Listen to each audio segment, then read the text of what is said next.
love that you had that experience. I had a very similar, you better check yourself before you wreck yourself kind of experience. For me, it was the same thing. I loved it. I loved being in the store. I loved the merchandising. I loved the buying, although I always had buyer's remorse. So I saw it in a very different light. I would have these like panic moments at night. I just spent $75,000. Oh my gosh, I'm 20 years old. But I did. I had some amazing mentors in my story, but one of the greatest. One day, I'm much younger. I'm very much, I follow the path and like, this is the best thing. And he had made a decision I didn't agree with. And like, I was always very smart. Like you praise in public, reprimand in private. Like you don't do anything that would hurt someone like in a way. So I waited till we were off the sales floor and then I just like unloaded. I'm like, why would you do that? Why did you make that decision? That's not our policy. And he waited and I eventually settled down and he goes, because it was the right thing for the customer. And talk about being humbled. Because in my head, it was dollars and cents and these things. But for him, it was a lifetime. Right. He was like, that person, not a customer, a person will always come back here. They're going to find us. He was like, because we made the decision that benefited them, that benefited that person that's coming here and that we want to be with us forever. So that was the moment for me that I was like, oh, I need to balance what I'm doing.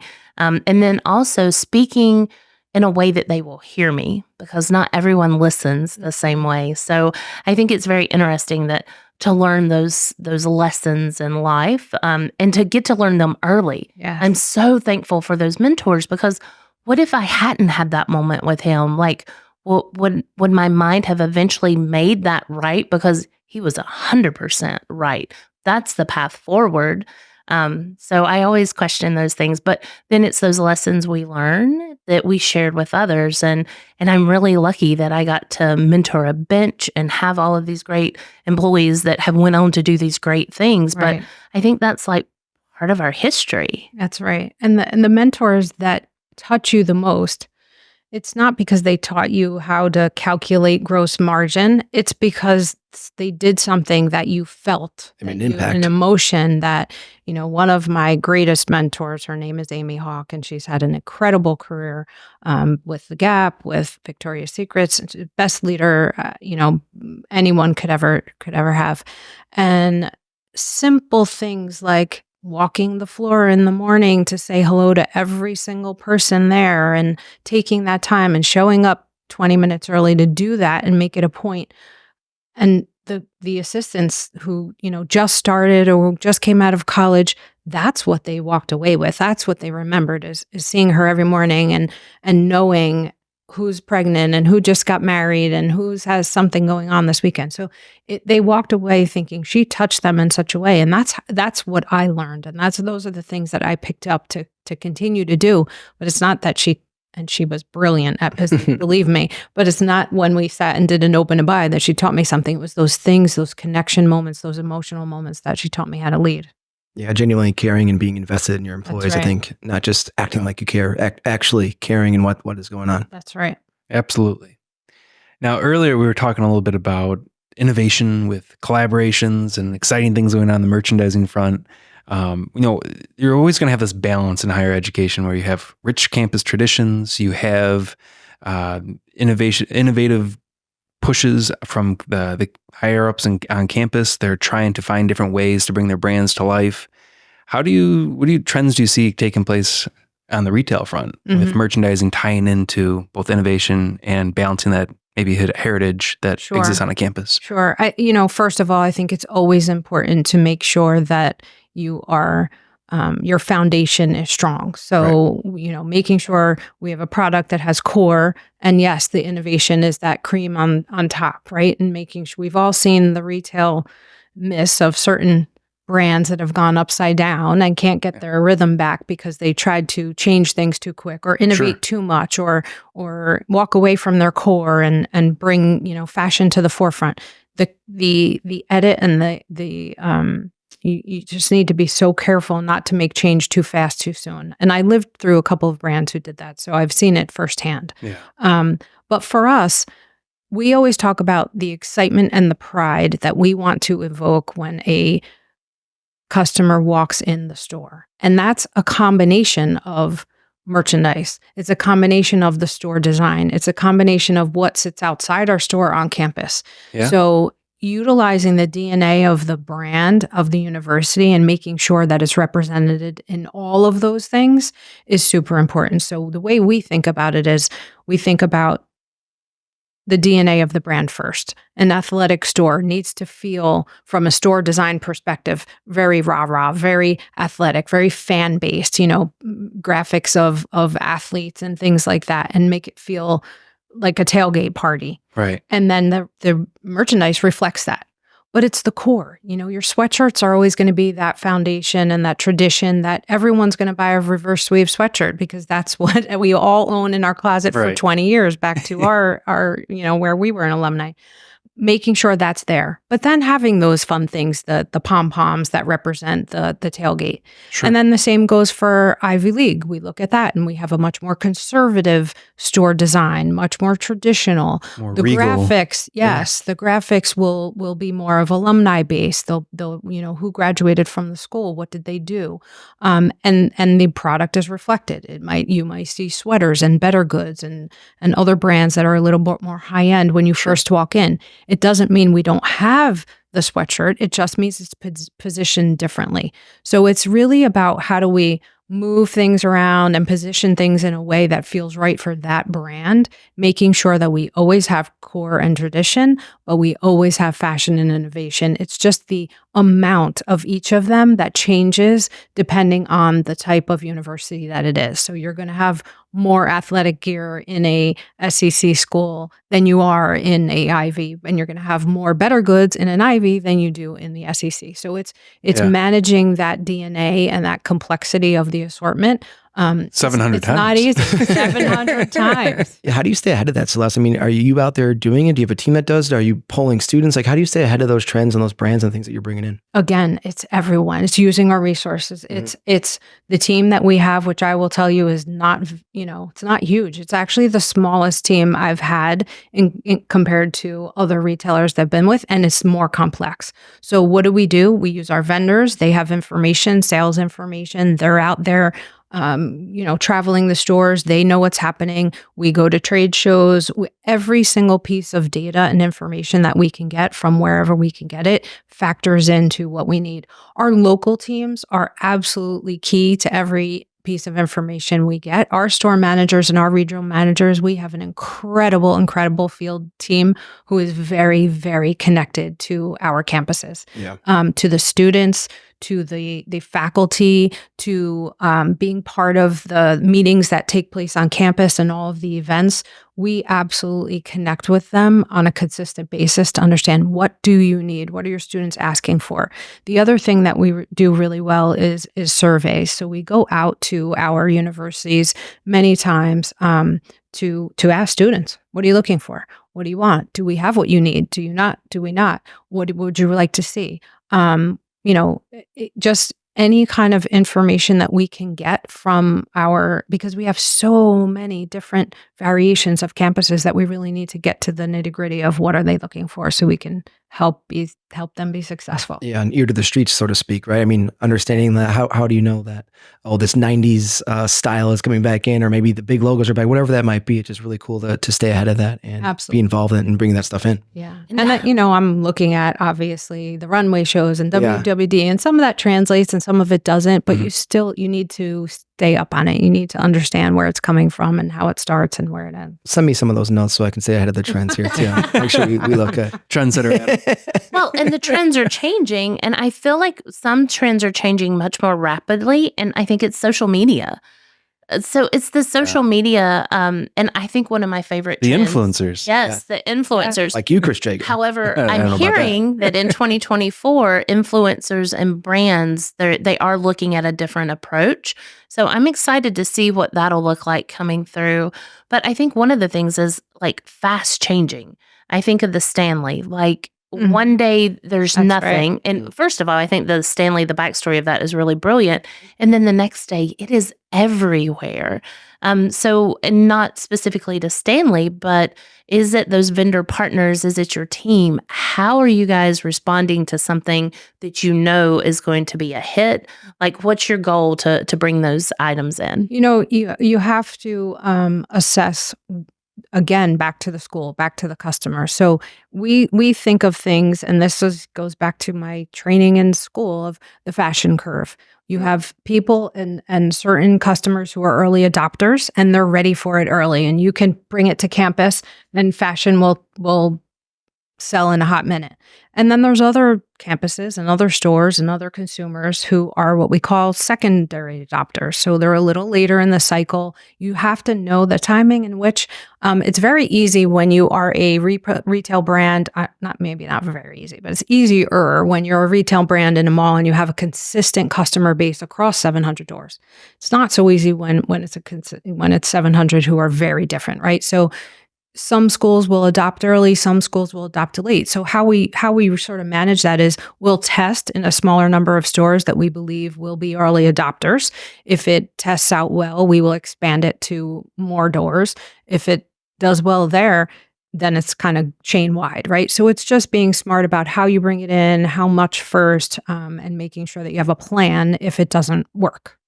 I love that process because you're right. Like there, again, geographical, there's just all of these different factors to play in. And it's really interesting because, you mentioned The Devil Wears Prada, and my favorite part is when Meryl Streep breaks down how she's wearing a cerulean blue sweater. But I think it even trickles down. We talk about student success, school supplies. That's a huge part of student success. And it's not always about the color, the pattern, but it's also about a mission and a purpose. So making sure you're on trend for sustainability. That's right.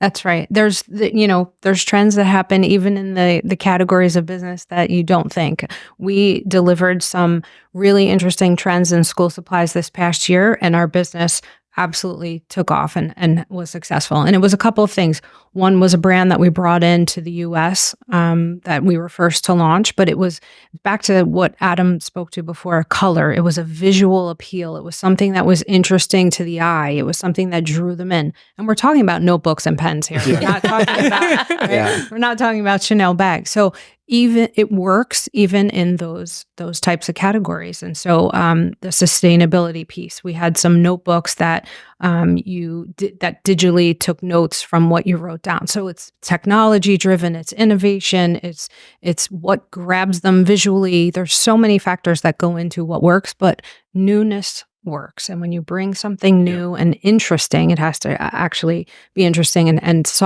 have a solution for the consumer. It just works, and doesn't. Some of it can stay for years, and some of it has to go.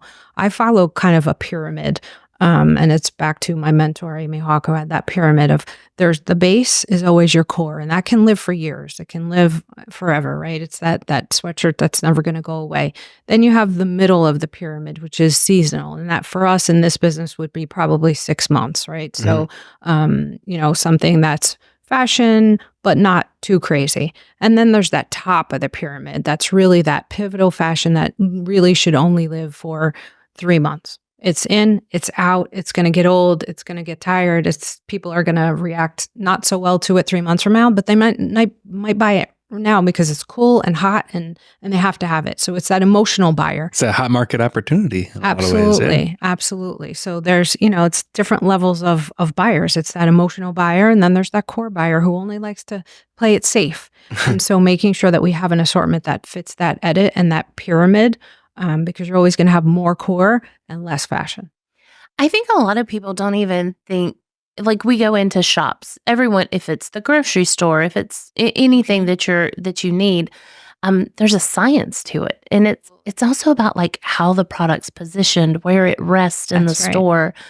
How do you, like when you're walking a store floor, one of yours or even something else, like what do you think is the thing that captures the human that might not be aware that they're being driven to a specific place? Oh, I definitely think it's the visual element of how it connects. And for us, we think about, again, back to the store design has to connect to the merchandise, has to connect to the DNA of the brand. And so we have, some schools that have a higher alumni consumer. And so we're going to make sure that those higher ticket sweaters that they're looking for are front and center. And that's the thing that grabs them and brings them in. And then in a different type of environment, it's going to be that fan who's going to the game and needs to grab that quick sweatshirt and pom-pom and a few other things for their kid because they're going to run home afterwards. And so it's really about that visual of what excites you. Why are you there? Why are you there? And what is the thing that you want to purchase? I was going to say, I imagine there's a science behind it too with the layout across the store. So making sure if someone's shopping for t-shirts that they also have access to long sleeve t-shirts right next to it. And there's that gradual flow that you can have someone shop the entire store in a consistent way, in a natural flow. So is there a science that kind of goes into like where things are positioned? Absolutely. Or do you trap them in there like IKEA and you can never get out? I have this incredible person on my team, Meredith, who is a whiz at laying out a floor plan that makes sense for the store. And so we do give guidance to all stores on here's the general plan and how things should lay out. And here's where, each brand should be and price point. And it takes a lot of things into consideration. But then we also work one-on-one with individual stores who say, that may not work for my customer. Can you relook at that? And Meredith will go in and, sometimes it's through photo and nowadays FaceTime, which helps a lot because she walks the store without actually having to get on a plane. And we make those decisions and those changes to help drive the consumer in the store that works for them. But it is absolutely a science. And back to I worked for Express back in the day. That might be that might date me a little bit. But at Structure was the men's division, and remember Structure? Yeah. Yep, we changed that front table every 7 days. Oh, wow. And every 7 days we had direction on, and we had a thought process of like pile it high, let it fly. And that was what that table was for. That front table changed, the sign changed, the item changed. And you would see the sales when it was front and center would skyrocket. And then you would move it to the back and it would change position and something else would take its position. But it's that science of moving it around to make sure at the end of the day you sell through what you need to sell through. I think back to my time at Home Depot and going through that where you could have an end wing set up a certain way and it could exist for months. No one saw it, but then all of a sudden you move it over by the paint supplies and of a sudden everything's gone. That's right. And it's amazing how having something just move even 10 feet sometimes can change buying habits. That's right. Yeah. And that also shows how important it is to have an edited assortment, because when you walk into a store that feels over assorted, overdone, has too many things, you walk in and your mind is going schizo. What should I look at first? It's not fun to shop that environment, right? No. So making sure that you tell the customer what to buy and what's important and what's hot and what's now is part of our job. That's what part of what we do is edit. It's very easy to just throw everything out there and drive some sales. Yeah. It's a little harder to say what's right for this customer and how do we position it well visually. So with March Madness wrapping up, you got a couple of champions in the house under the BNC umbrella. Talk a little bit about been fun. Just the excitement that happens in a store when you have that opportunity to merchandise. Oh, the buildup of, is it going to happen? Who's going to win? Are they going to win? Yeah. It's, months and months of preparing. And then the minute it's over, we're thinking about, wow, next year this could happen again. What do we have to do differently? How do we improve? Changing the website the minute the win happens. Congratulations to our Huskies at UConn. It's just they continue to dominate. Yeah. And it continues to get more exciting each time. But the fun part about that environment is our store is positioned literally across the street from the arena. And so the amount of people and the excitement that happens in that store when that win happens is just incredible. So our teams live for it. It's just such a fun place to be, and making sure we have those t-shirts. Oh yeah. It's really important. I know that UConn brand's pretty on fire right now over the last 2 years. And South Carolina. And South Carolina, yeah, you're right. Yeah. Yeah. pretty fun stuff. I remember those days where you literally would crack the box on the floor because the people were lined up, ready to come in. And you had to have it. And you were opening early and you were staying late. And they just were always there. And those are some of my favorite memories. Like the things I think about are the things that we were there late, we were there early. Like there's so many people. And in the moment, it's just a whirlwind. But after, like, those are all the exciting things. Absolutely. And our store teams deserve so much credit because they don't look at it like, oh, we have to stay late. Oh, shoot, they just won. Oh my gosh, they are part of the campus. They are part of the excitement. They're excited for the students. They're excited for the president. It's just in their DNA to be excited along with the university because we are part of the university. Yeah. We are part of that brand. And so they're excited to stay late. They're excited to pop those boxes open. It's just an energy that you can't explain. A tailgate party for any of our schools who's got a game. It's the excitement of it.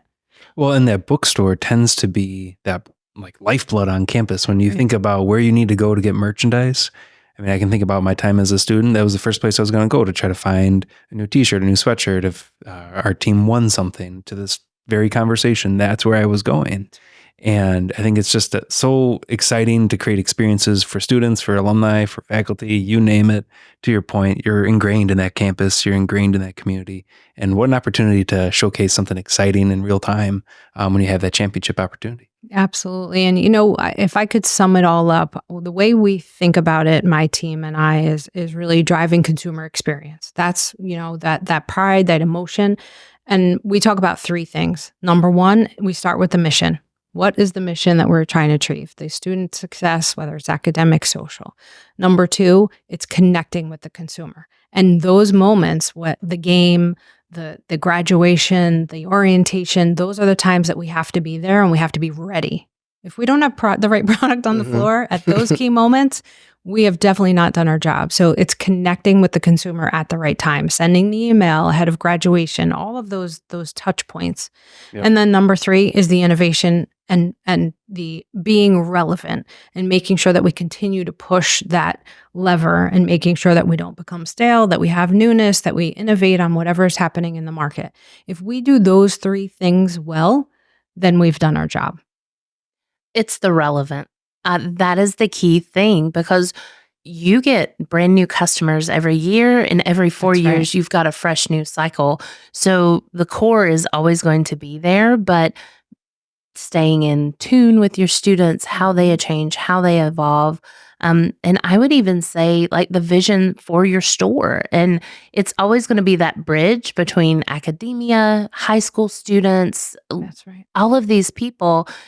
So if you could do a prediction for the future, how do you see your stores? Like, are we still calling them bookstores? Are they campus stores? So we don't internally say bookstores. We say campus stores, and sometimes we'll say community stores because some of our stores are positioned within the community outside of the campus, but we have to answer that need as well. It's, we have certain stores that are right there in downtown Main Street, and so making sure that we understand each of those. So yes, one of my personal missions 4 years ago when I joined Barnes & Noble College was to think about how do we move from a bookstore where people only think about going to pick up their books to a campus community store that serves the needs of all of our different consumers and has other things beyond what you would think of as a bookstore. I love that. Super important. It's going to change. Everything evolves. Absolutely. And when you think you figured it out, it changes again. Keeps you on your toes. Yeah. Just when it's perfect. Yeah. I mean, something's about to change. Yeah. That's right. I love it. Celeste, thank you so much. Thank you. Thank you for thank having you. me. That's It's been so fun. exciting. I love being here with you guys. You have such great energy and it's always good conversation. So I appreciate it. Yep. Thank you, Celeste. It was our pleasure.